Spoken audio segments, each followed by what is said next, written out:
Today, the two presenters are going to be Paula Berry, who is with the Performance Unit of the Office of Employment and Training, and myself, Laura Dom. I am with Policy Unit of the Office of Employment and Training. And I just want to remind everyone that this session, as well as the continuation session on Thursday, is designed for everyone located in any LWIA but LWIA 7. LWIA 7 because they utilize a different management information system. They are holding their own series of webinars. So if you have joined us from LWIA 7, please contact your administrator or the help desk to find out when their sessions are being held.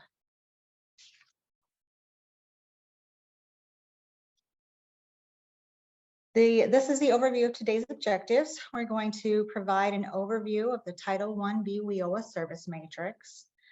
We're hoping that everyone will be able to understand the updates that are driven by policy and reporting directives, such as the pre-enrollment requirements. You're going to learn about key terms and elements of the matrix. We're going to go over each of the 14 program elements during the course of both webinars. And we're going to recognize the use for the matrix in our daily activities as a tool to create the individual service strategies and to assist with performance. So what is the WIOA Title I-B service matrix? The services matrix is a series of interrelated tables that contain and define the WIOA Title I participant services in relation to the service type, the PEARL element, the system ID number for those that are system administrators, and then impact on performance. So this week's webinars are going to focus solely on the WIOA youth program services on the service matrix. And we'll talk about where those are located in a little bit, but they are the youth program elements tab that you see here on the bottom of the screen. Supportive services are covered in the supportive services tab. It's highlighted in yellow, and the follow-up services are in the tab highlighted in pink. And so we'll be going through each one of those during the course of the webinar over the next week. The service matrix was created as a standardized reference tool, and our goal is to have everyone on the same page and speaking the same language across the state. By creating a comprehensive list of the allowable service options and definitions, we will be able to speak from that same dictionary and provide consistent messages to everyone that we work with. And it will also establish clear definitions, which ensure that there's a consistent application of those services across the state.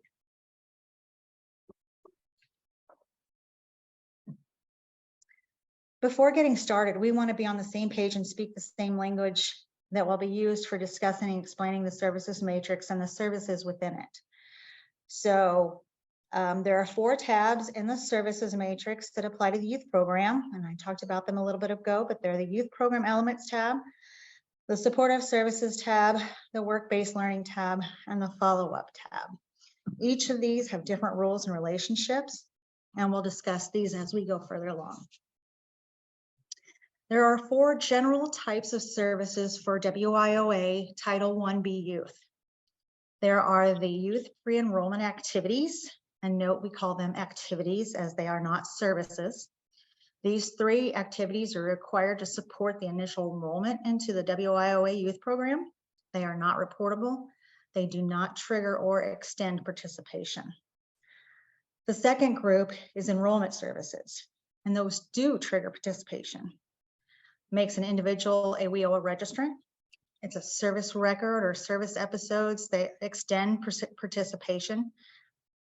And as far as exit goes, it extends the 90-day exit window. So each time there is an additional service or episode that is added, it begins a new 90-day window. And so there is a column on the matrix that identifies if it triggers participation or extends the 90-day exit window because it's an enrolled service, and we'll see that in more detail when we look at the demo of the tab. And the third is called same-day services. This is a term that is specific to Illinois, and it was created as a mechanism to streamline the services in the MIS and eliminate these types of services to remain open for an extended period of time. Same-day services are typically completed in one day. Therefore, the service or activity starts and ends on the same day in the MIS so that it can't be left open. They can be provided on one or more days, but each occurrence of that service is considered another episode of the same service and is entered as such. The last type is called non-enrollment services and activities, or non-enrollment activities. These activities do not cause enrollment. They are activities that we use to provide a mechanism for documentation of an interaction or something that occurred. Even though those activities are not considered reportable services for purposes of WIOA participation.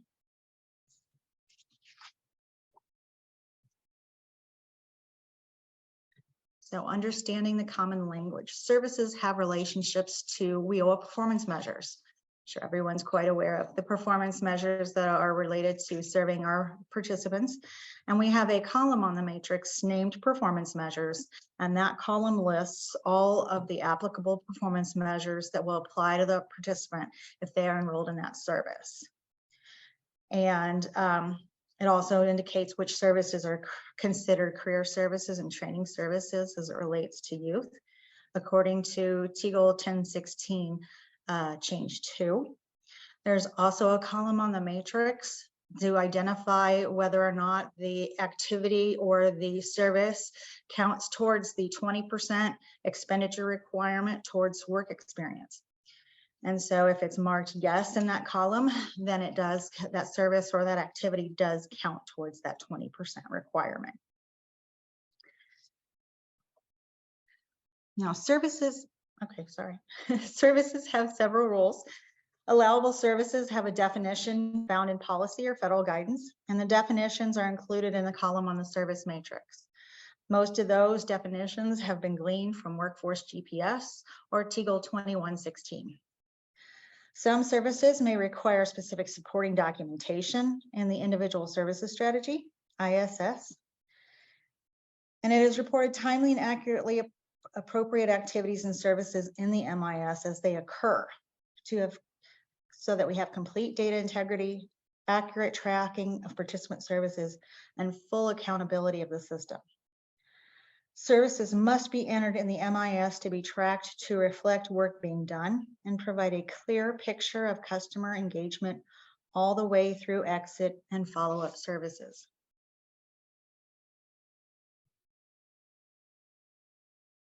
This slide outlines some general rules regarding entry into the MIS. And we want to make sure that we note that MIS for all LWIAs outside of LWIA 7 is currently the Illinois Workforce Development System, but we will continually refer to it as MIS to be general in nature. So we don't want people to put the youth program elements, services that are program elements listed in the matrix under a general activity such as youth career planning and case management. If that happens, the local area will not get credit for providing those services. Document every service in the MIS within 10 days of it being provided, and that is outlined in the current career planning policy. Services to be determined by development of the individual service strategy. So the career planning policy also outlines the requirements of the individual service strategy. And I would recommend that you review the career planning policy in more detail after this training so that it will hopefully bring everything to a close in a circle. And the services screen will list all services provided so that anyone looking at the customer can easily see what services have been provided. This is especially important for monitoring efforts. And case notes and episodes are used to tell the story about the service, not the actual service. So I'm going to go ahead and turn this over to Paula to take over on the next section.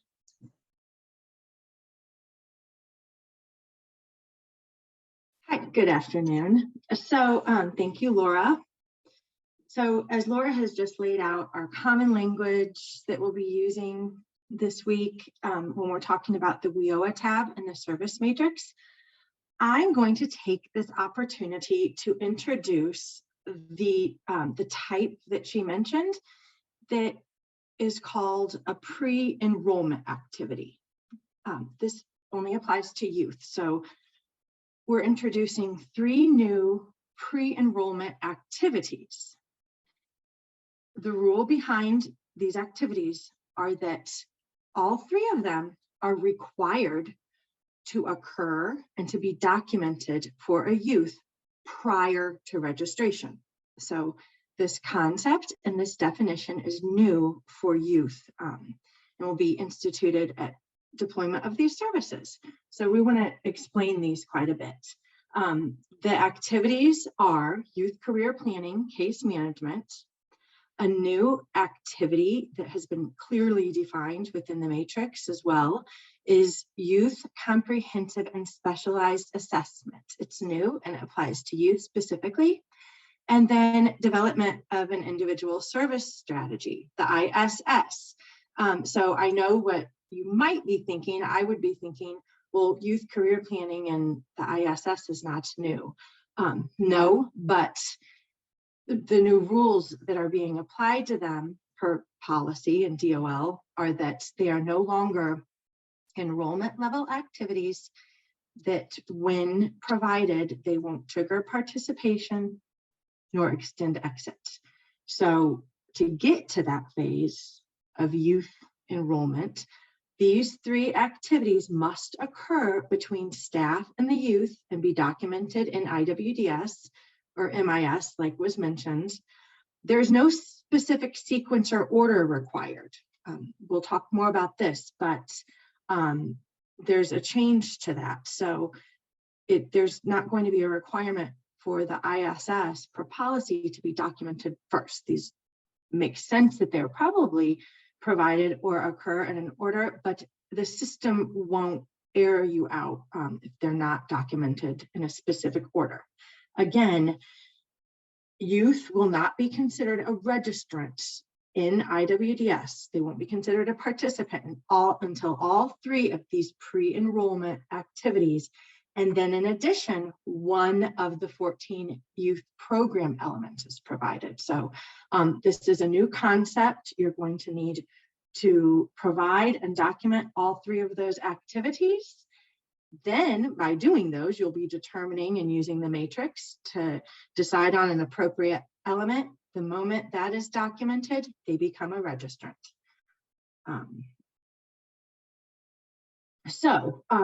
That was new. And there are MIS rules, like IWDS rules, that pertain to this new phase of pre-enrollment status or activities for youth. And just to be clear, again, common language, we're all going to be on the same page. Most of you, I see your names, you're familiar with this, but we just want to make sure. So application date. In the MIS, this is when the individual or your customer actually becomes an applicant in IWDS. A status or an applicant status is when the youth is being provided only pre-enrollment activities. So for example, in the system, a real life practice of this is the new youth code for their career planning or comprehensive and specialized assessment and their ISS. If you have documented all 3 of those in the system together, they are still an applicant status. Moving on to the next phase is WIOA registration. So this is the date, the time or the date on which your youth client is provided their very first youth element, and it's documented in IWDS. That triggers their registration status now. The difference here is that the ISS alone isn't going to put them in that status. They're still an applicant. It's the youth element that ties them to a WIOA registrant. And again, this can only occur after you have provided and documented all 3 of those required pre-enrollment activities.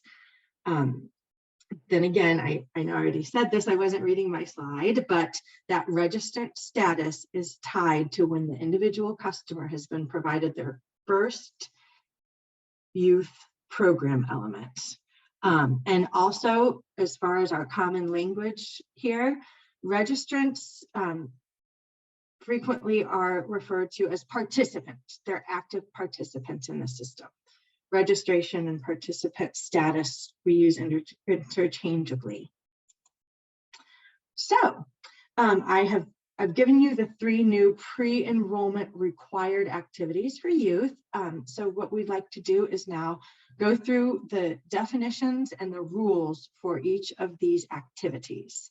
And please note, like Laura stated, common language, these 3 pre-enrollment items in the service matrix, we're calling them activities. Anything that we refer to as an activity is not going to trigger participation or registration for WIOA youth. So your youth career place planning and case management, has been around for a while. So the main difference here is that, I changed the slide. Difference here is that the type is pre-enrollment and it's now non-enrollment. The label in IWDS that you will see is career planning case management. That stays the same, but there's different rules applied. So the things that are provided under this activity are, individual discovery and analysis of your individual's personal needs, strategic next steps and identification of programs. I didn't hit anything. Hold on, I'm sorry. Maybe it timed me out. So strategic next steps that you need to identify, need of certain service enrollments. You'll be setting specific dates for enrollment into actual WIOA program elements and possibly working with employers or training program providers on behalf of the participants. So during this activity, you might be determining goals to prepare and coordinate your strategy. So this is a precursor to the ISS, if you can see from some of these activities. This will always be a same-day service where case notes are required. Again, even though it's a same-day service, it's not an enrolling same-day service. For the next youth activity is Youth Comprehensive and Specialized Assessments.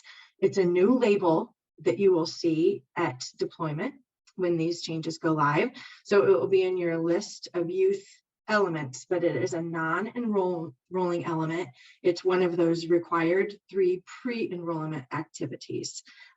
This on each slide, this is just the common theme. We told you the MIS label, so this means the name of this activity you'll see in IWDS could differ very, very slightly from what you'll see in the service matrix currently, but shouldn't cause any issues. So we always identify how the label is shown in IWDS at this time. So your comprehensive and specialized assessment is the activity you will document when you're working on any objective assessment. This will include your in-depth assessments and analysis, testing, and then learning details about their abilities and skills.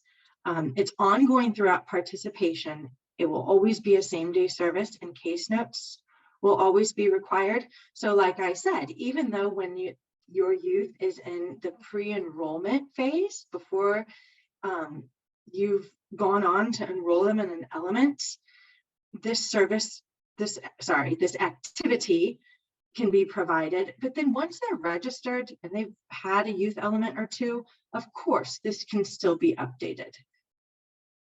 It's just the initial phase that it's a pre-enrollment activity. Development of an individualized service strategy is the 3rd pre-enrollment non-enrolling youth activity. In the system, it is development of an ISS, and there are rules when documenting this service and how to apply it, and it must be always jointly developed by the youth and their career planner. It's an ongoing strategy, one of the most important things to document, and when you're coming up with their strategy and identifying their educational and employment goals, and always considering their information that was documented in the objective assessment. So that's their comprehensive and specialized assessment. So now that you're seeing this in the flow and the phase, you're basically taking the information and the discovery you found in their comprehensive and specialized assessments, which is new, to apply and document in their ISS to come up with the plan. It's like forming this. Documents appropriateness of decisions made about their combination of service for youth. And this includes any referrals to other programs for specific activities that you've decided. So all of those are within this comprehensive ISS. Furthermore, what you see, the matrix is going to be the source for developing this, all of the other elements, but at the pre-enrollment phase, it's important to document all of this there. It's always going to be a same-day service, and case notes will always be required. So more on rules for pre-enrollment activities for youth. These activities are just a way to document and enter case notes to support enrollment in the youth program. They're a mechanism to document these types of things. They can always be provided after enrollment by adding additional episodes underneath each activity. That hasn't changed. They're still going to be looking like and treated like the same types of services. They're just not going to trigger participation in the youth program, nor will they extend exit dates. Again, the rule from slide 7 or slide 9, these activities are non-enrollment activities. Therefore, these provided alone do not trigger participation for youth. They're not included as one of the 14 youth program elements, and they do not even count for federal reporting in the PEARL. They don't count towards performance measures or extend the exit date. And if we'd like you to please note that these youth activities differ from 1A, 1D and have different rules and definitions. So the youth career planning is in no way, shape, or form treated like the career planning for an adult, for example, that could extend exit. So that's just a very important consideration. When you go to check on a status of your new youth, like Laura will explain all these rules, they're not going to be put in the same status moving forward based on those 3 activities we just described. So I've just noticed, introduced this change and told you about these 3 new activities. When will you see this live? When will this apply to you in your daily work with youth?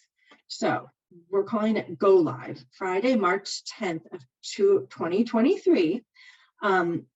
We refer to Go Live, and that's when the changes will appear and be active in the MIS, here meaning IWDS. And we also refer to this as a system deployment, like these changes have been made in an environment, but on the 10th, our programmers will put those out there for the state. So all the LWIAs under your youth menus in IWDS, you will see those activities and these rules will apply. These new youth pre-enrollment activities are going to be available in the system, like I just said. And then in addition, at that time, LWIAs will be accountable for applying the rules for your client records that Laura is about to talk about. As soon as I give you a quick demo of the service matrix and specifically the youth tab. I don't think you've probably ever seen it before. So just to point out, when you get the youth service matrix in your hands, these non-enrolling pre-enrollment required activities are within the youth tab. You will see, but they are located at the bottom. They're the bottom 3 activities, and they head off by this big dark blue header that is the disclaimer, again, noting these are required, but they don't trigger or extend participation. So with that said, all the relationships to performance and your youth WEX and all of that are not applicable.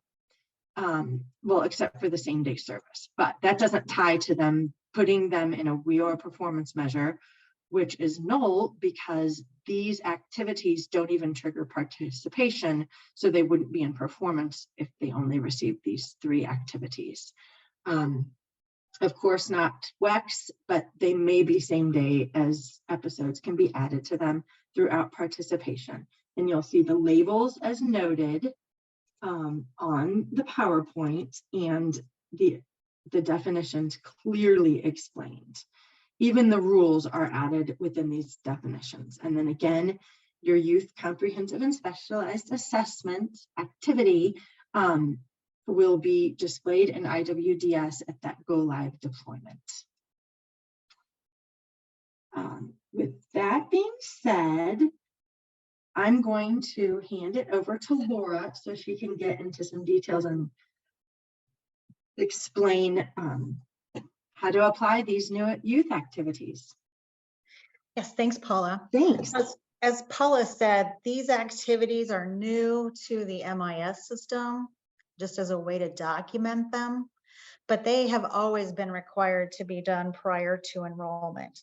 The rule for participation for youth is that the 3, what we're calling the 3 pre-enrollment activities, creates an individual to be an applicant, but they're not actually a registrant until they receive an enrolling service, which is a youth program element. And so to clarify for LaDonna, to clarify, a youth is required to have all 3 non-enrolling services if they receive an enrolling service such as ITA or work-based learning. And yes, that is the case. That is the rule.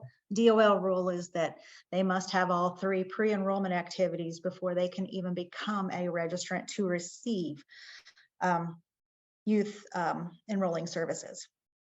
So what we wanted to point out here is that staff should really be aware of these rules that we've put into the system, and we've put these into the systems as a mechanism for documentation for case notes, so that staff can get that information in the system and get credit for doing those services.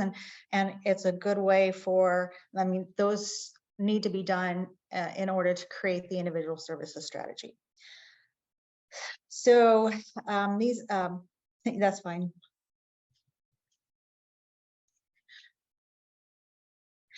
These activities are not services. Therefore, they don't trigger participation. Again, as we've said, you have to have the 3 pre-enrollment activities before the system will allow you to add a enrolling service after the deployment date for youth that go in the system after the deployment, on or after the deployment date of March 10th.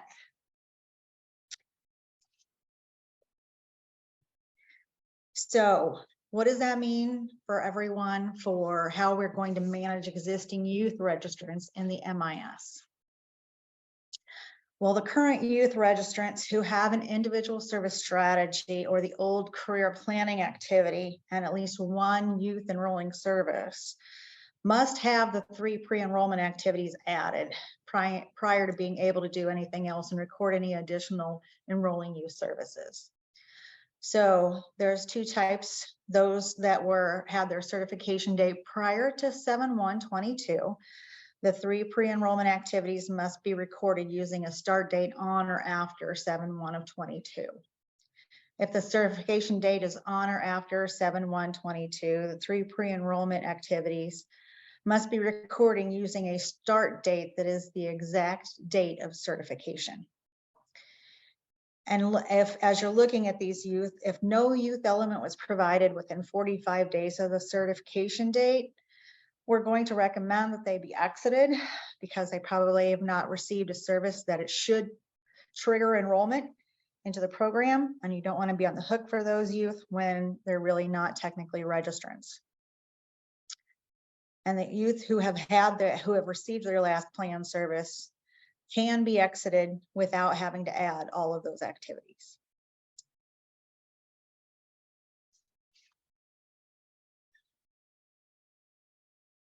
Okay, this slide explains the MIS rules that will be in effect once the deployment changes are done on the 10th. Youth will be in an inquirant status until they are certified.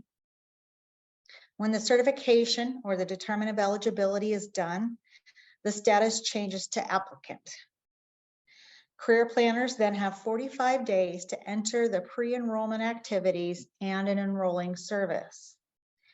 If the career planner does not enter an enrolling service within 45 days of the certification date, the application is locked at the applicant level. Once all 3 youth pre-enrollment activities and at least 1 youth enrolling service, besides a supportive service, are provided and documented, the youth goes from being an applicant to a registrant. And remember, the registration date is when the first enrolling or youth element service is provided. It is not the date of the first pre-enrollment activity.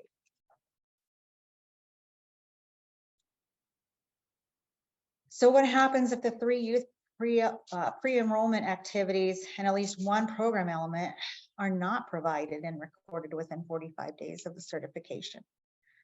Well, the application is locked in the MIS at the applicant level, and the system will not allow an enrolling youth service to be added to make the youth a registrant. If it is deemed appropriate to register the youth after review, after the application has been locked, the system admin must remove the certification in the MIS. When the certification is removed, the youth becomes an inquirant, and then they must be recertified. And this resets the 45-day clock for required registration activities. So we're going to show you a chart that was created, hopefully to assist this. You can print this out and you can use this as a desk reference along with the previous slides. This chart recaps the previous slides and can be used as a desk reference. Staff does not need to follow the guidance in this chart for youth who have exited. The first column outlines what needs to be done in the MIS for those active or non-exited youth certified and enrolled in the system before July 1st of 22. The 3 pre-enrollment activities must be recorded before the youth career planner staff can record any additional youth enrolling services. And the earliest date for those pre-enrollment activities to be recorded is 7/1 of 22. The middle column discusses what needs to be done in the MIS for those active, not exited youth certified enrolled in the system on or after 7/1 of 22. And as a side note, there were some system changes done at 7/1/22, which is why that date is important here. The 3 pre-enrollment activities must be recorded on the date the youth was originally certified. Even if the services of old services of individual service strategy and career planning were added to the record, the system will force the career planner to staff to add the 3 pre-enrollment activities before they can move forward recording any new youth enrolling services. So when you're looking at your current caseload in the system, any youth who fits in this column that has not been provided enrolling service within 45 days of their certification should be exited. The third column are for those youth that will be certified and enrolled on or after 3/10/23, which is the anticipated deployment date of these changes. The rules requiring the 3 pre-enrollment activities and enrolling service before a youth becomes a registrant in the MIS begins on that date. So for those youth certified and enrolled prior to July 1st of 2022, the MIS will have logic embedded that allows the 3 pre-enrollment activities to be recorded. So there is the data lag, there is an edit in the system for the system logic, so you can go back to that date.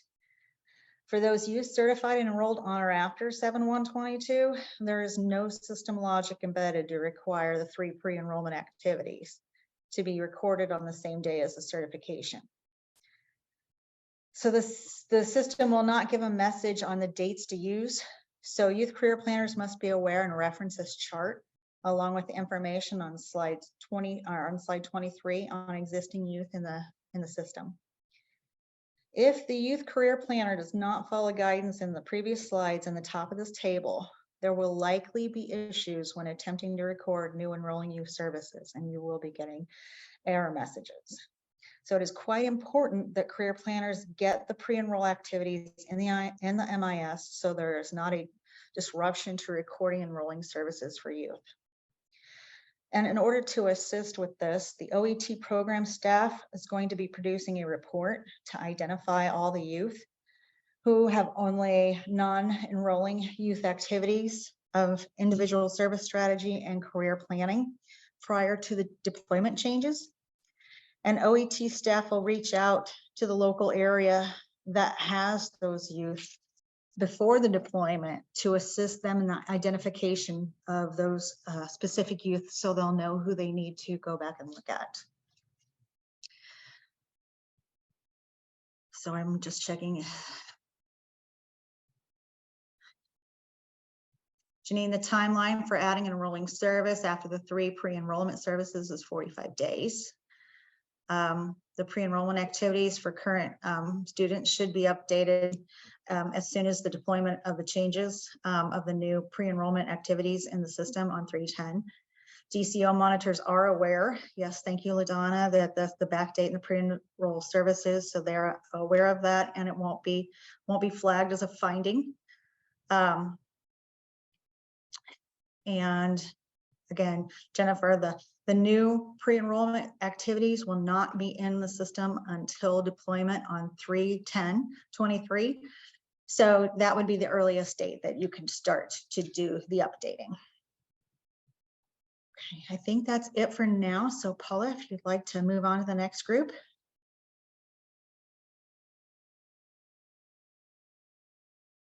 Sure, if I unmute myself. Thanks, Laura.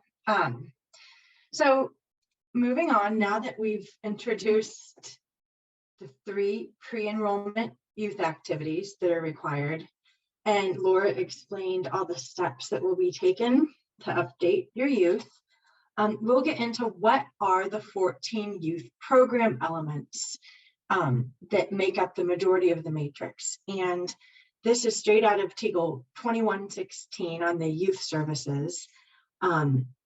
That the rest of this presentation, we're going to discuss and clarify all 14 of the required youth program elements and explain the services that should be reported under each specific element. In addition, the matrix will provide an easy reference for finding all applicable program elements for your customers.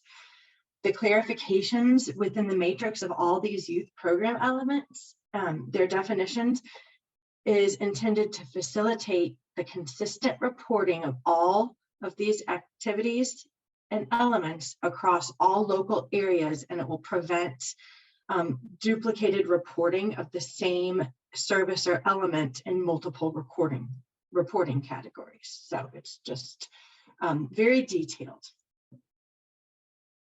So what are the program youth elements? I won't necessarily read through all 14 of them here.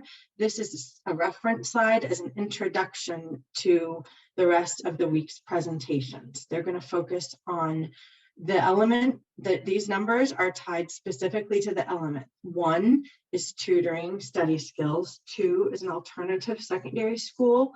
3, element number 3, will encompass all of the paid and unpaid work experience elements allowable for youth.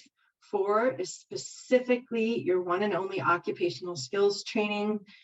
Element number 5 is a youth element that is what we're calling ICAPS, and it will be explained by Laura. 6 is leadership development opportunities, an element that has been more clearly defined. 7 are your supportive services, everything allowable there. 8 goes into more detail on adult mentoring. 9 will be your youth follow-up services, which is an element. 10 is our comprehensive guidance and counseling. That's an element as well. All of these are elements. 11 is the financial literacy education, LMI type youth elements. 12, entrepreneurial skills training, and 13 is your LMI. I misspoke. 11 is an element specifically devoted to financial literacy education activities. 13 is your LMI, and 14 is post-secondary prep and transition type activities.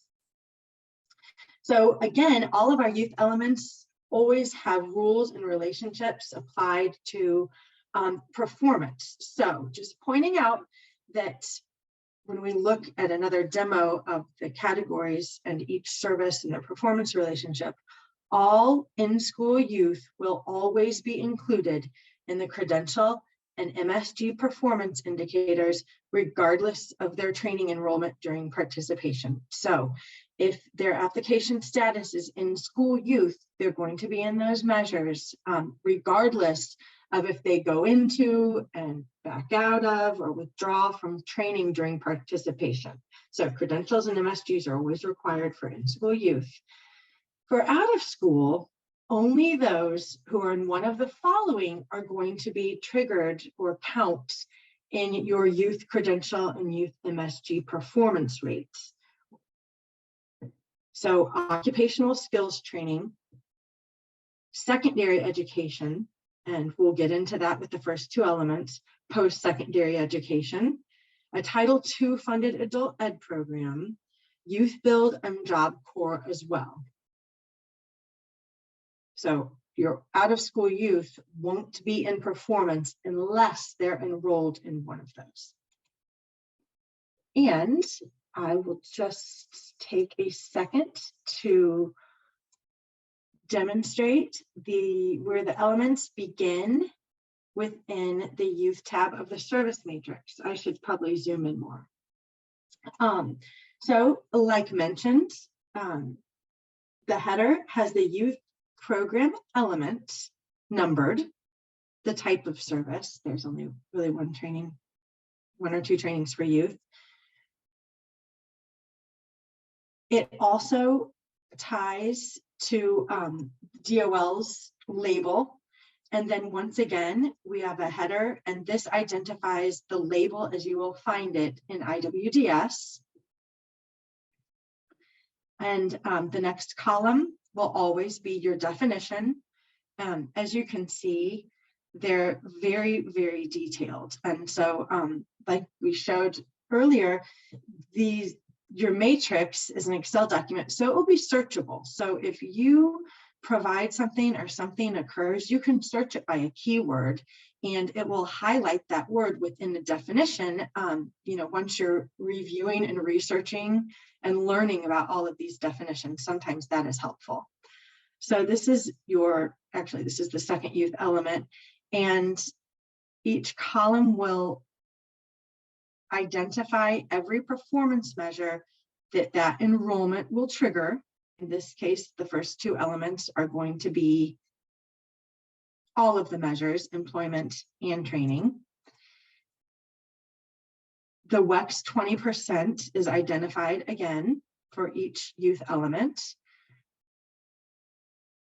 There's a column that indicates whether or not it is a same-day service. And then again, all of the elements trigger participation, extend the 90-day exit window, and are enrolled services. These are your youth elements we're talking about when we talked about the phase pre-enrollment, registration. These youth elements are the elements that trigger the registration. So moving on, I'll just spend a minute, but we want to make you familiar before you get the matrix as we discuss them, of everything that's going to be available to you. So as I just listed them on the slide, as you scroll down your matrix, you'll see them. They match up. We have all of the elements. I noted that the youth WEX, there's more than one under this category. So they're detailed. We have them broken out into limited to summer, not limited to summer.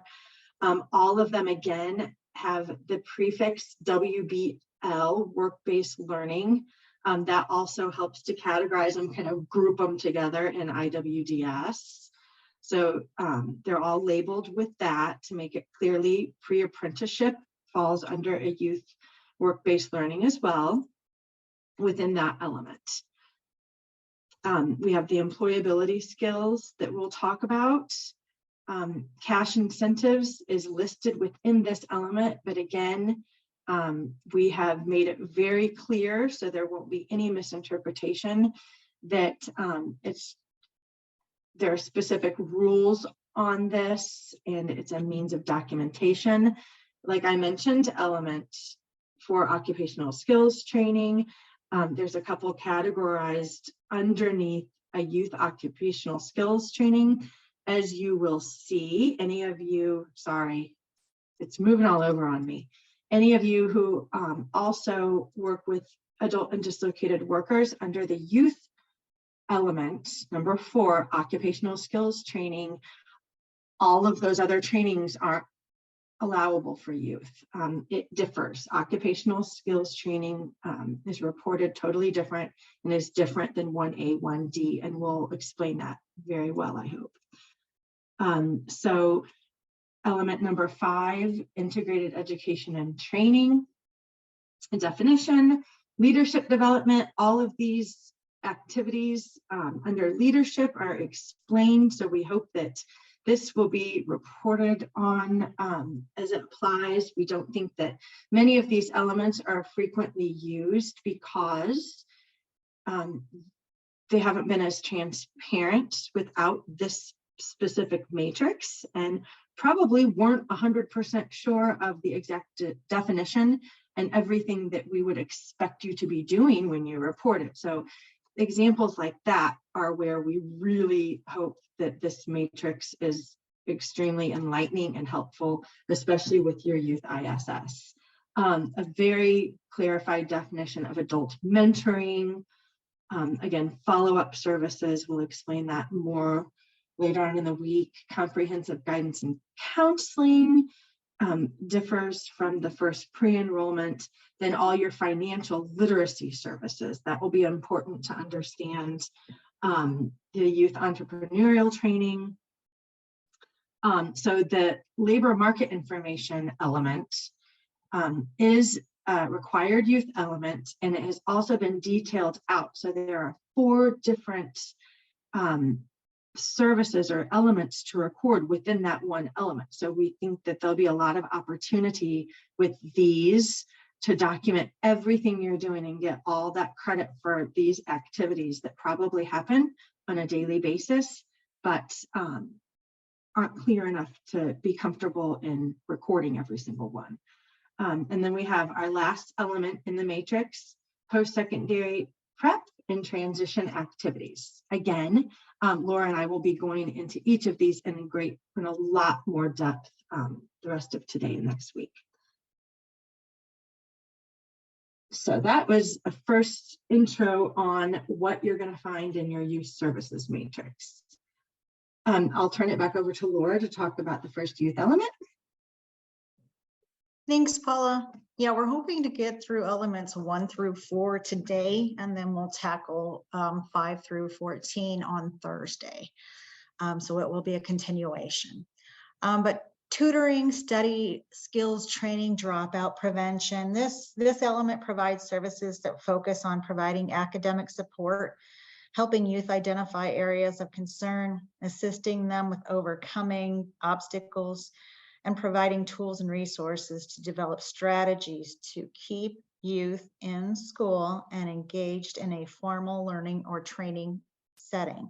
And the key to this is to keep youth in school. So this element is strictly for those in school youth.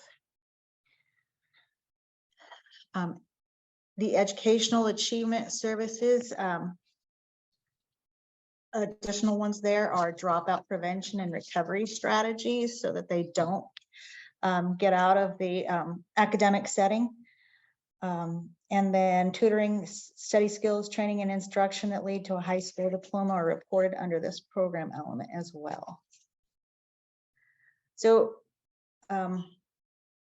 additional services also include services that focus on providing academic support, helping youth identify areas of concern. We've already talked about that. Method of instruction may be one-on-one or in a group setting through resources and workshops.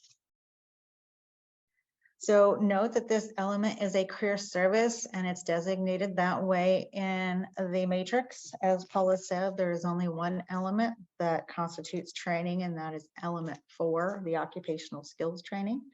All other are career services. And the label that you'll see in IWDS is tutoring, study skills instruction, and dropout prevention. So what are the tutoring, study skills instruction, dropout prevention services? And it's services that lead to completing a high school diploma or recognized equivalent for those students who are in school. And examples of these services include tutoring, literacy development, active learning experiences, after-school opportunities, and individualized instruction and credit recovery services. So again, driving it home, it's strategies designed to keep youth in school that are supposed to be reported here. And there was a question in the chat. This first element is only for those in high school to prevent them from dropping out, or can it be for college students as well? Well, it has to, the services are supposed to lead to completing a high school diploma or its recognized equivalent. So I would say that that would be for high school, to keep them in school to move on to post-secondary. And now Paula's going to cover program element number 2. Okay, program number element 2 is alternative school dropout recovery services. And like Laura talked about, tutoring is in-school services under this element are only intended for out-of-school youth. They're to help the out-of-school youth to re-engage and persist in their education that leads to completion of their high school diploma or recognized equivalent GED. So alternative is for your out of school. Some of these activities are adult education and literacy activities, otherwise known as developmental education, basic education skills training, individualized academic instruction, ESL, English as a second language training, English language education, and all of these are under this element are to assist youth who have struggled in a traditional secondary education. All of this, again, is explained in great detail within the matrix. It's considered an alternative program to deliver comprehensive educational and non-traditional learning environment that's distinct and separate from the existing general or special education program. These dropout recovery services include credit recovery, counseling, educational plan development, and anything that would assist youth who have dropped out of school. So there's a clear distinction there of the element that should be used or documented for in-school versus out-of-school youth. It's a career service under youth. The label you'll see in IWDS, again, is alternative school / dropout recovery services. Want to point out that this element, even though it's not reported as training, is one of those, as you will see here in the WIOA performance measure column, that will trigger an out-of-school youth to be counted in your youth credential and MSG. So that's an important note. For an out-of-school youth, if they're never enrolled in any other occupational skills training, this element will trigger them in the measures. What are these types of alternative secondary school services? Re-engagement activities. It's the main goal here is getting them re-engaged so they get their high school diploma or GED. Again, as noted in the definition on the previous slide, it's basic education, individualized academic instruction, ELE, counseling related to re-engaging, educational plan development, credit recovery services, and then preparation for their high school equivalency. So GED prep courses could count under here. And then anytime the youth is being educated about alternative secondary school programs within the school district and getting them through that process to help them connect to an appropriate program. That's part of re-engagement for someone who's dropped out. So any youth who has dropped out of traditional school should be reported here. So where should I report strategies that are designed to keep youth in school? So if you're keeping them in school, it means they're in school. So that would be in program element 1 under tutoring, study skills, instruction, and dropout prevention. And all of these things will be backed up and supported right within the ISS. With that said, I didn't see any questions right away. I'll hand it back over to Laura to discuss youth program element 3. All right, thanks, Paula. Yeah, there was a couple of questions in the chat. LaDonna asked about if partners provide the youth service, should we record it? Or are these services just for Title I funding? In adult dislocated workers, they do have a line that they can open for an non-enrolling activity to designate that there is training funded by another title.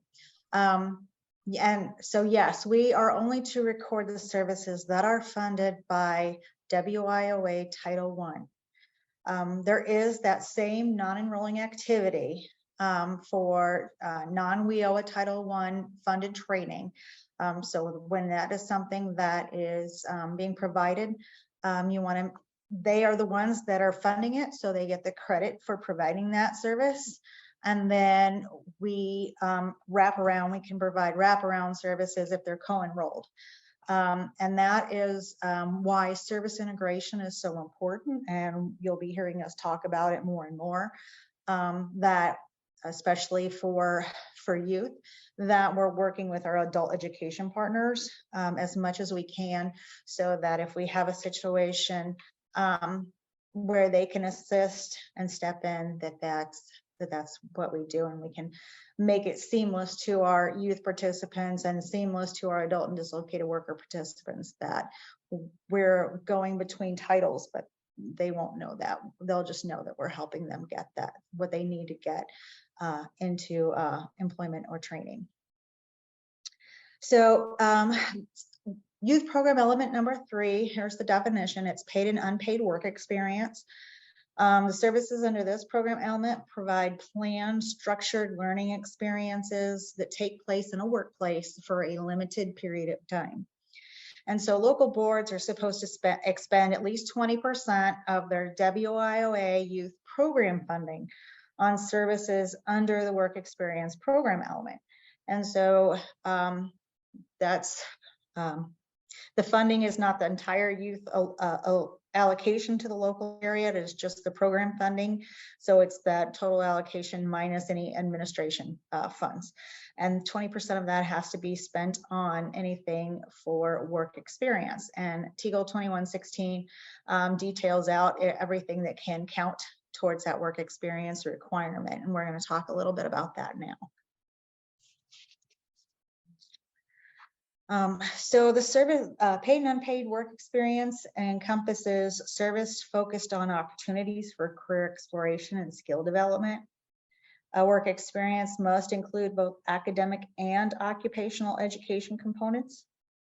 Participants' paid or unpaid work experience must be tied to the goals identified in their individual service strategy. And again, is where I put my plug in here to ensure that you review the career planning policy to understand how the individual service strategy should be developed and what should be encompassed and what is a goal and objective. And you can get further information there. Work experience can take place in a private for-profit sector, the nonprofit sector, the public sector. It can be paid, it can be unpaid. And it can even be specific to summer months or year round. So this element is a career service. There are 9 services and 1 activity under this element, which is covered on this slide and the next. The labels in IWDS are WBL, work or paid work experience internship youth limited to summer months. And again, as Paula stated, we put WBL in front of all of these, so they will be grouped together since the drop downs and the MIS are alphabetized.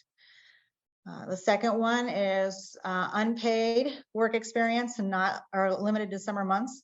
The third one is paid work experience not limited to summer months. The fourth one is unpaid, not limited to summer months. The fifth is pre-apprenticeship program. The sixth is job shadowing. OJT in the private sector and OJT in the public sector, and we split those out. And then employability skills and job readiness training, and then cash incentives. And note that this is an activity, not a career service. It does count towards the 20% requirement, and so we include it in the matrix because we get questions on that quite a bit. We do have that survey or that activity label in the system so that you can record those, but it is not a technical service, it is an activity. And sorry, just to go back on that cash incentives real quick. The provision of cash incentives is covered in the work experience policy, and they're to be tied to the goals in the ISS as well. They have to be outlined in writing before the commencement of the program. They have to align with the local's policies, and they have to be in accordance with the requirements contained in the uniform guidance. So, and that's all contained in the work experience policy. So if your local area is doing cash incentives, review your local area's policy on cash incentives to ensure that you're doing that correctly. So we're going to do a service highlight. And the service highlight is going to be paid work experience internships, not limited to the summer months. So this is a work experience. It's planned, it's structured. It takes place in the workplace or a work site. It is limited in time. And this specific one is not limited to summer months. It includes both the academic and the occupational components.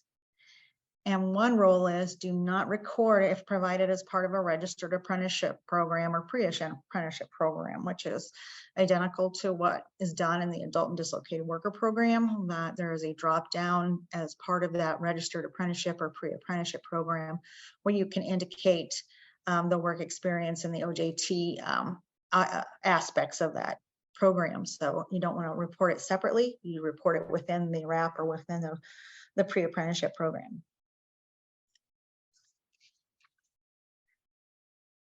We have another highlight that we're going to talk about, and this is employability skills or job readiness training for youth.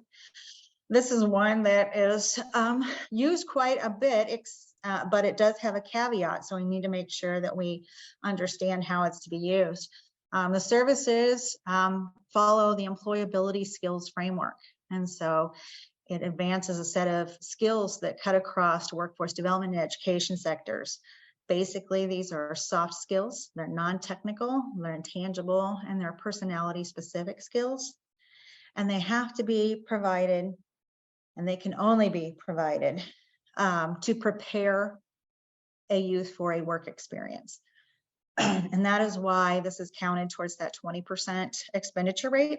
And so only those youth that are going into a work experience are able to take advantage of this service.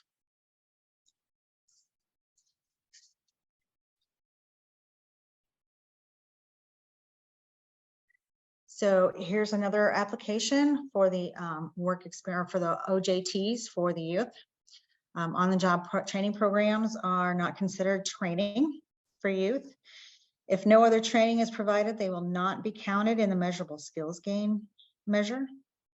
Note this is completely different than from adult and dislocated workers, because it is considered training and does include inclusion in the MSG, but it is not that way for youth. So if an in-school youth is participating in an OJT, the training milestones may be documented where applicable. If an out-of-school youth is included in the MSG due to enrollment in another secondary or post-secondary training, and is also participating in an OJT, MSGs are to be documented as well. So you will be able to use those training milestones as MSGs.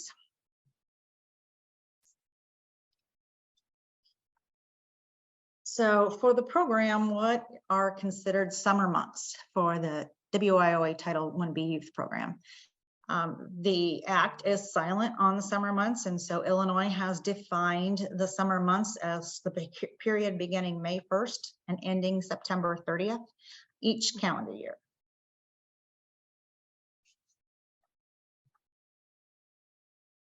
So here we have a question and answer. What is the MSG, measurable skills gain, type that is documented for an in-school youth who is making skill gains during their participation in a work experience like internship or OJT?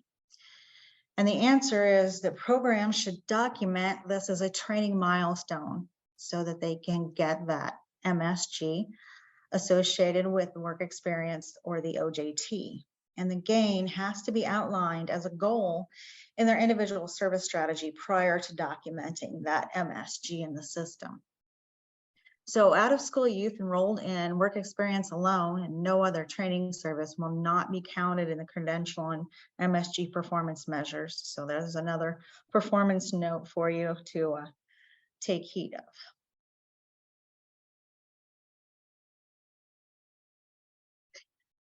What LaDonna asked if we can give an example of what would be an occupational component in the work-based learning work experience definition.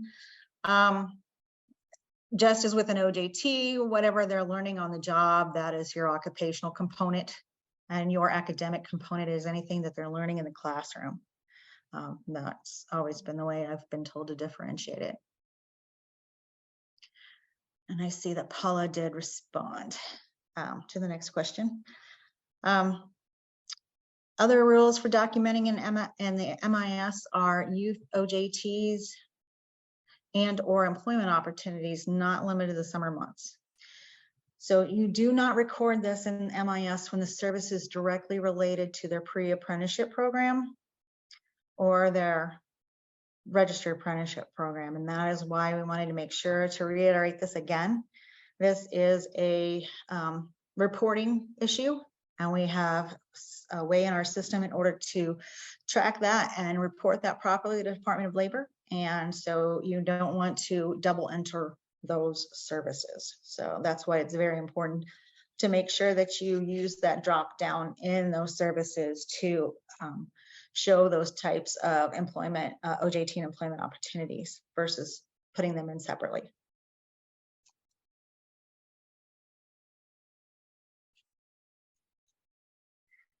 So I think that Paula, or I got all the questions. I'll take my look at the chat and I'll turn this over to Paula to talk about the youth program element 4. Thanks, Laura. Okay, so moving on, youth program element number 4 is occupational skills training for youth. Like Laura mentioned, it is the only youth element that's actually reported as training. The services under this program element involve engaging youth in an occupational skills training program. It's an organized program of study that provides specific vocational skills that lead to proficiency in performing actual tasks and technical functions required by certain occupational fields at entry, intermediate, or advanced levels. So you'll see the matrix over here, and it's designating the relationships for a youth occupational skills training. So ITA funded youth occupational skills training program must be on the Illinois ETPL, must meet ETPL requirements. Youth occupational skills training may overlap with youth program element 1, the tutoring study skills. So that was the in-school youth element Laura talked about. They may overlap. And WIOA training for youth, the programs differ from the WIOA adult and dislocated worker programs. So whoever on this call also serves 1A, 1D, you might remember that occupational skills training has other training included, reported under it. But for youth, entrepreneurial skills training and OJTs are not considered training. Entrepreneurial skills for youth is a standalone element, and an OJT for youth is under the youth WEX, work experience. So they're completely different for youth. Performance relationships differ as well, since they're not even considered training. For youth, there is no relationship to the credential or MSG for those entrepreneurial skills training and OJTs. However, please note that for an enrollment in any youth occupational skills training, that will automatically trigger the youth credential rate and MSG. Like I said, this is a training service type. It's an enrollment youth activity. It's training, so it's never going to be a same-day service. There are 3 types of training that can be reported under youth occupational skills. It is only occupational skills training, youth specific, non-occupational skills training, which is youth specific, or a registered apprenticeship program for youth. It's not a youth specific program. We will provide more information on the non-occupational skills training later this week. So to highlight one training service, occupational training service for youth is a registered apprenticeship program. So youth enrolled in the RAP will be counted in all performance measures, including credential and MSG. The RAP must be approved on the state ETPL. So one registered apprenticeship program should be recorded and added for one enrollment. If your youth is also participating in an OJT or skill upgrading or retraining that is as part of the registered apprenticeship program itself, again, you don't record those separately. It would over-report, like Laura said. Just adding the element of a registered apprenticeship program will capture and gives you the opportunity to say yes or no if they're getting the OJT and skill upgrading. You just don't keep adding those records as they occur if they're getting the RAP, doing it with the RAP. So programs should not end the registered apprenticeship program until the certificate of registered apprenticeship is earned, or if the participant actually withdraws. So regardless of the model, if it's training first or the OJT at the back end, so regardless of that model or program length, enrollment should remain open until completion of all required components or withdrawal. So for example, if your youth is enrolled in a registered apprenticeship program that has a pretty long duration, maybe longer than a typical occupational skills training program, say 3.5 years, if the back end of the program, the youth was employed, but as part of the RAP apprenticeship model, and doesn't really, maybe per se, the ISS, they don't need a lot from you. Programs really aren't to end that training service until they earn their certificate of completion. So you would still need to leave that training record open. The youth remains a participant until they complete the registered apprenticeship program, regardless of the length. So as far as youth occupational skills training go in general, so the youth element itself, in order to document it, career planners must fully inform participants about all of the ETPL, the WIOA approved training programs and providers, and how it could help maximize their selection. So this includes career planners actually examining available information on all the providers and programs and the performance information. Career planners should discuss and inform participants about the contents of the ETPL, and that goes to your local area policy and all the procedures, and make sure that whenever you do this, you're documenting the use of the ETPL appropriately. This type of in-depth interaction should be documented under a career planning case management episode. So please make sure you note this. So anything you're doing with your youth client, advising them on training and directly with a focus on the ETPL, saying, look, this training program and its provider have been reviewed and they're on this list because it's appropriate and it's been vetted, and all of that information must be documented always, every time, because it was a repeat finding across multiple local areas during federal monitoring. So it's something that is not being done as much as it should when appropriate. Also, one thing to note, when we're talking about all youth program element records and recording them in MIS, specifically for occupational skills training types, there is an end date and completion status for training. So one of the following must be selected, and you should always reference this specific definition when making your selection. For successful, you record this, select this when the participant completes the service or training. So please note, it's not indicating that they completed it and then you wait for them to get their credential or license. So it's when they completed the training that counts as successful. Unsuccessful, you should record this when they withdraw or did not complete the service or training program. It's like a withdrawal.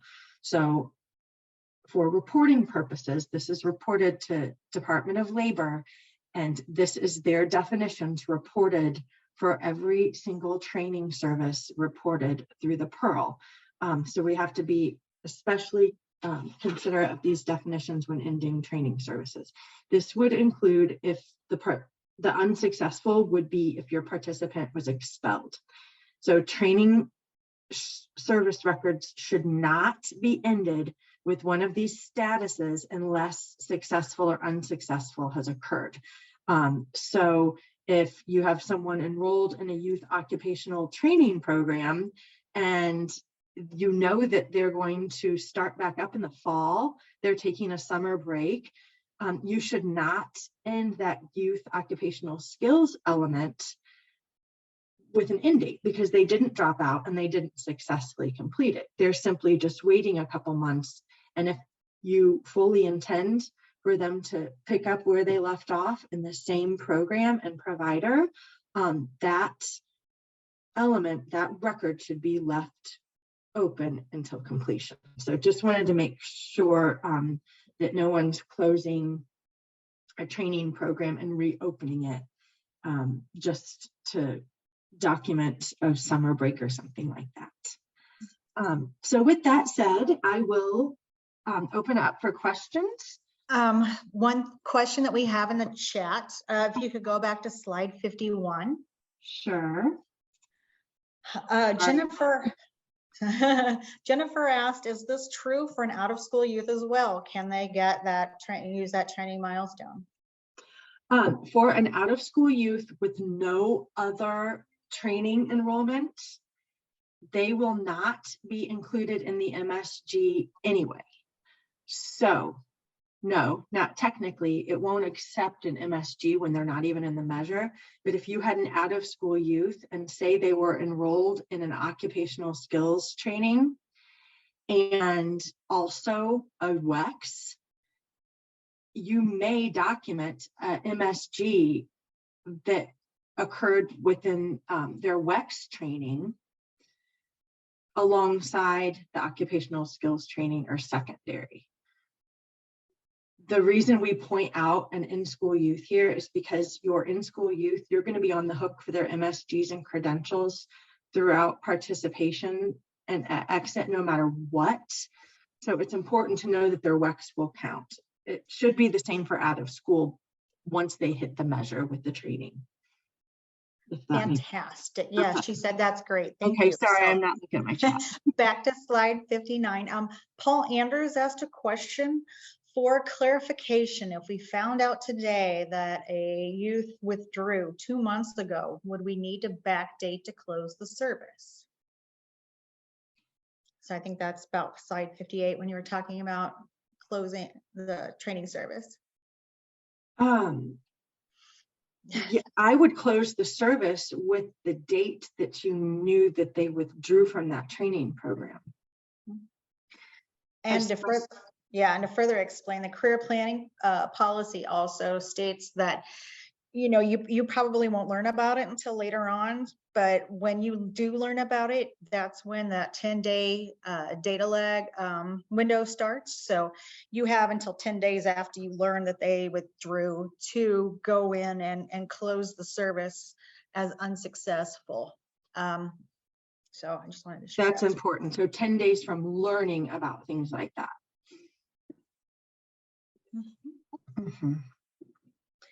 Let's see here.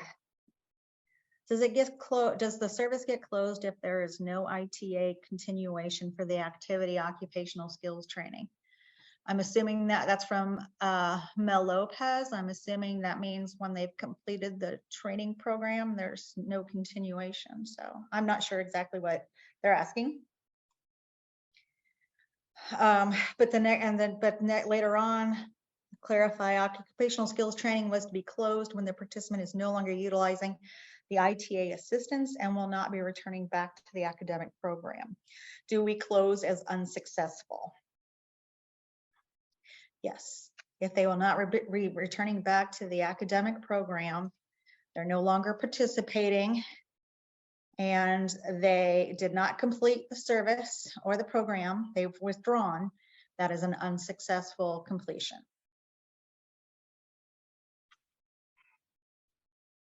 Are we able to do a paid work experience while attending an ITA occupational training?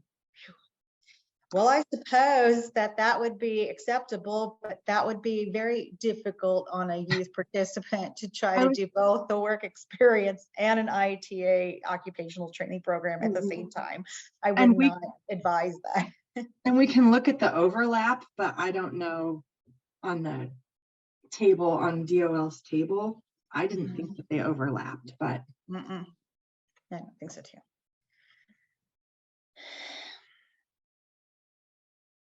And then Allison asked if we could give an example of when to use the non-occupational skills training. So maybe if you still have the matrix up, maybe we can go to that definition.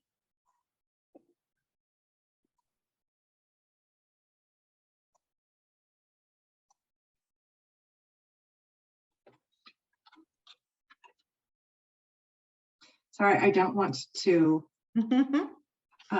Next. kill your with my scrolling. See, now it's taking me through too many because I just typed non. There you go. So this is non-vocational skills that lead to proficiency in performing actual tasks. So at entry, intermediate, or advanced levels of occupational field entry. So must be specified in their ISS and sufficient in the duration to impart those skills. Non-occupational skills training is not a training that enhances, is a training that enhances employability, but it does not in itself result in a credential. So, and that's why the credential measure was taken off of that performance column. It is an MSG, but it's not a credential because the nature of the non-occupational skills training is that there is no credential attached to it. So hopefully that answered your question. All right, I am losing my occupational training line question from LaDonna. A youth ISS goal is to become a registered nurse. The first year is prereqs to get into the program. As such, is the occupational training line opened even though technically they are not accepted into the RN program. For 1A, 1D, we use prerequisite training courses. Well, until the recent 10 from the Department of Labor, 10/19/22 was just released yesterday, it does show that prerequisites is not an allowable training service for youth. And so I'm sure that that there are some things that we can do in here, like perhaps the some of the other lines that we can find where we can say, you know, this is probably where you need to put those, but it will be different for youth. And so we will add that to our question that we put in our question and answer session for tomorrow, and we'll hopefully be able to provide you an answer, LaDonna. There was one more.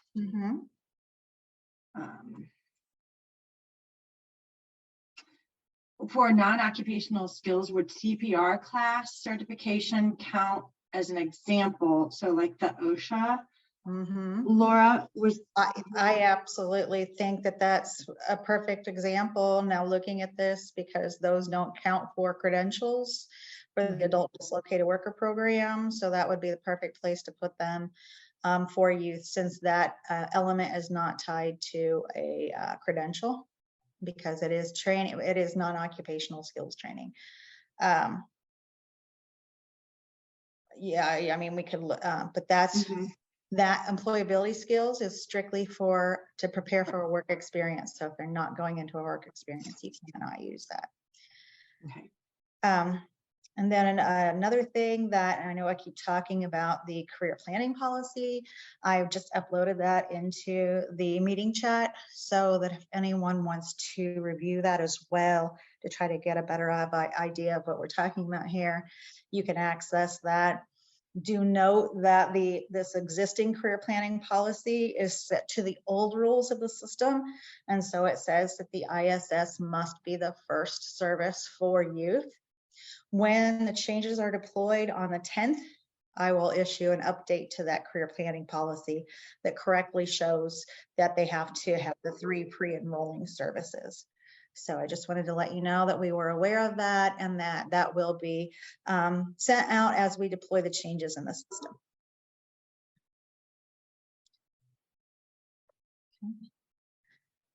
I don't see any other questions. But if you do have questions, please go to this link here, the WIOA Title 1B Performance FAQ page, and submit them there. Keep them general, brief, so that we can make that, so that we can put them out there where everyone can benefit from the answer. Please do not include PII, participant names, or anything in those questions. Also note that that field length is set to 255 characters and it cannot be changed.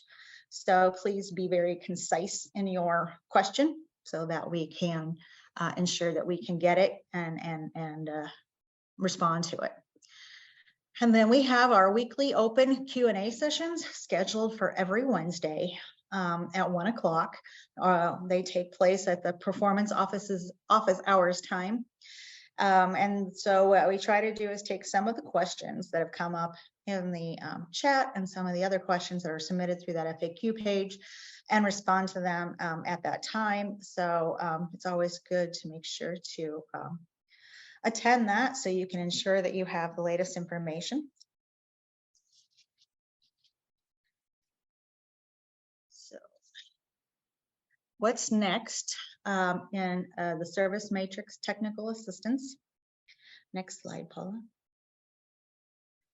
Is that we have today's session 1 for your youth services matrix. We will have session 2 on Thursday from 1 to 2:30. And then luckily we are being joined on the March 21st date by Angela Gerberding of the Illinois Community College Board, who is going to talk about their bridge programs and their ICAPS programs, which their ICAPS programs are the integrated education and training models in the state of Illinois. And so you will be able to get much more information out of her presentation and how it can be applied to providing services to your customers. So I just wanted to make sure that you are aware that we do have something slated for that 21st date. The next slide is just resources. So if you need any of the resources, the link to the TEAGL for the performance, link to the TEAGL, the law or anything like that, you can get to that. Make sure that you also, the youth TEAGL is 2116, and so make sure that you're aware of that as well.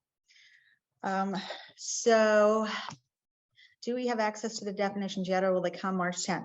I wanted to let everyone know that we will do for the youth as we've done for the adult and dislocated worker. We will ensure that you have the final services matrix in hand the date before deployment, so that you have that and you can begin using it then. We will provide it in this Excel format. We will provide 2 different ones. One that will contain the PEARL, which is the federal reporting number, and the IWDS table number. So that way system administrators will have access to that and know about reporting.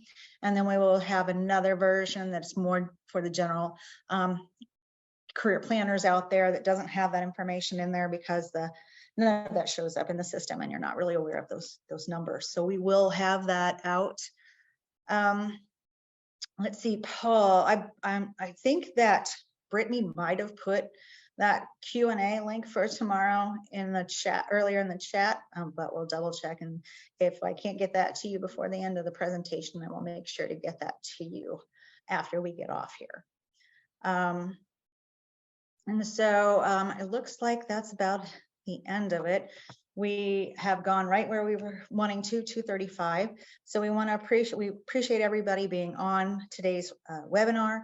We want to remind you that it was recorded, and the link to the recording will be sent to everyone that was registered, and then you can share it as necessary. And Brittany will be be sure to get the recording out to the LWIOs that weren't represented today, or that will be posted on the WorkNet site so that you can have access to that.